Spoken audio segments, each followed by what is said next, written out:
Kompleks Metanol Sarawak bernilai 7 bilion ringgit di Tanjung Kidurong, Bintulu mencatat kejayaan penting dengan mengeksport lebih 750,000 metrik tan metanol ke pasaran antarabangsa. Pasaran tersebut termasuk China, Jepun, Korea Selatan, Vietnam, Indonesia dan India.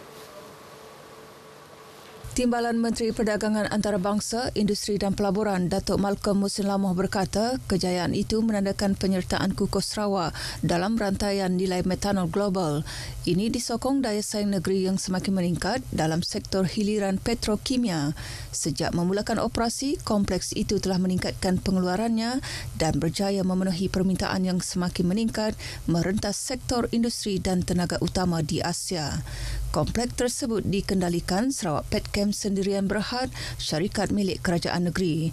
Dengan meneruskan momentum tersebut, syarikat berkenaan sedang memajukan beberapa usaha strategik dalam sektor hiliran. Antaranya projek metanol hijau menggunakan e-metanol rendah karbon sebagai bahan api marin, selain projek amonia dan urea rendah karbon dengan kerjasama Petronas.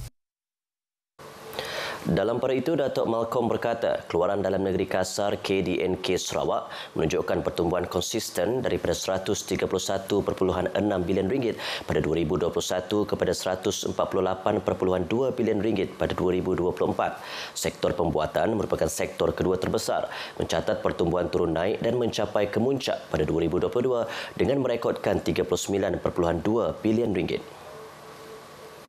Tahun lepas, sektor berkenaan mencatat pertumbuhan 38.2 bilion ringgit. Sarawak juga berjaya menarik pelaburan 105.9 bilion ringgit bagi tempoh 2021 hingga suku ketiga tahun ini. Ia merangkumi 68.4 bilion ringgit pelaburan domestik dan 37.5 bilion ringgit pelaburan asing. Pelaburan yang diluluskan itu melibatkan tiga sektor, iaitu 47.3 bilion ringgit dalam sektor utama, sektor pembuatan 31.3 bilion ringgit dan 27.3 bilion ringgit dalam sektor perkhidmatan. Pelaburan tersebut mewujudkan lebih 25,000 peluang pekerjaan dengan lebih 21,000 daripadanya dalam sektor pembuatan.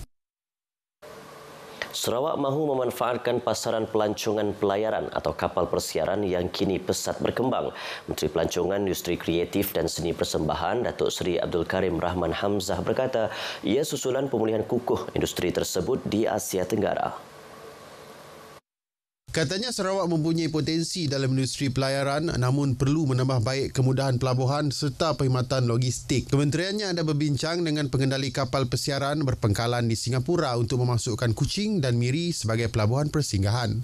Industri pelayaran global juga terus menunjukkan daya tahan. Rantau ini merekodkan lebih daripada 300 persinggahan kapal dan lebih 2 juta penumpang pada 2023. Jumlah penumpang di Asia Tenggara dijangka terus meningkat, mencecah 3.19 juta orang menjelang 2029.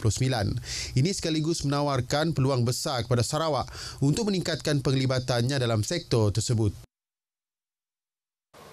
Kementerian Perdagangan Dalam Negeri dan Kos Sara Hidup KPDN Sarawak membuka kertas siasatan berhubung kes tular minyak petrol RON 95 disyaki bercampur diesel atau air di sebuah stesen minyak di Kota Semerahan baru-baru ini. Siasatan dibuat di bawah Seksyen 5-1-B Akta Perihal Dagangan 2011.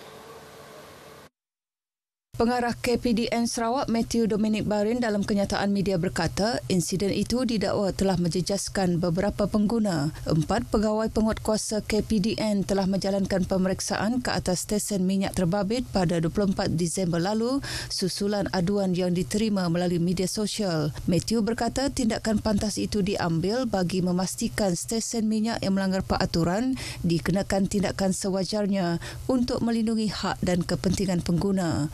Mana peniaga yang didapati bersalah boleh dikenakan tindakan mengikut peruntukan dalam akta berkenaan. Sehubungan itu, beliau menasihatkan semua pengedar dan peniaga supaya sentiasa mematuhi undang-undang serta peraturan sedia ada bagi mengelak tindakan penguatkuasaan. Pelaksanaan projek Jambatan Batang Lupar 2 di Bandar Simanggang Seri Aman ketika ini berjalan lancar dan mengikut jadual. Jabatan Kerja Raya JKR Sarawak menerusi hantaran di Facebook berkata, projek itu kini telah mencapai 77.07% kemajuan. Projek bernilai 223.6 juta ringgit itu dijangka disiap Mac tahun depan. Ia melibatkan pembinaan jambatan jenis kabel stay sepanjang 870 meter merentasi Sungai Batang Lupa. Komponen lain projek termasuk pembinaan jalan akses sepanjang 2.35 km yang dilengkapi sistem saliran, perabot jalan, pengadang keselamatan dan kemudahan sokongan lain. Apabila siap kelak, jambatan tersebut akan menjadi laluan alternatif antara Bandar Semanggang dan Betong. Ini sekaligus meningkatkan kesaling hubungan serta memacu pembangunan sosioekonomi kawasan setempat. Sementara itu, pembinaan jambatan konkrit merentasi Sungai Batang Air di Engkelili bakal memberi banyak manfaat kepada penduduk setempat. Pelaksanaan projek telah bermula 14 November lepas.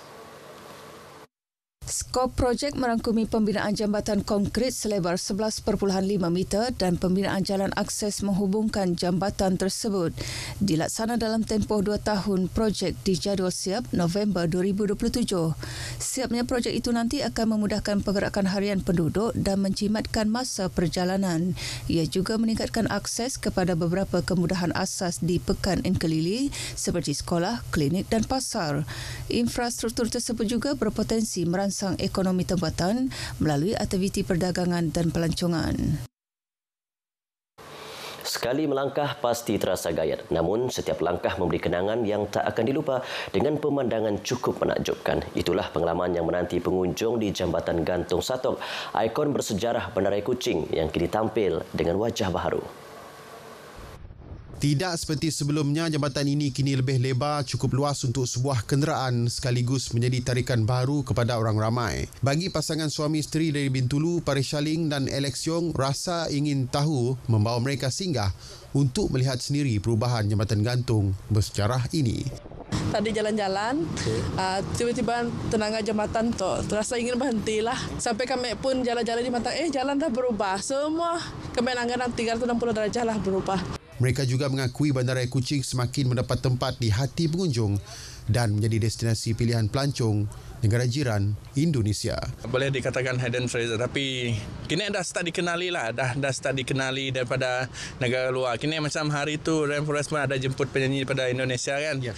Jambatan Gantung Satok sepanjang 213 meter dibina pada 1926 oleh British bagi pejalan kaki dan kenderaan ringan. Ia ditutup pada 1992 sebelum runtuh pada Oktober 2004. Jambatan ini kemudian dibina semula dan siap pada 2021. Jambatan Gantung Satok antara lokasi wajib dikunjung di Kuching. Susulan gangguan bekalan elektrik di penempatan di Sungai Asap Pelaga yang berlaku menjelang sambutan Christmas baru-baru ini, Sarawak Energy SEB dalam kenyataannya berkata beberapa langkah segera diambil bagi meningkatkan bekalan elektrik ke kawasan terbabit.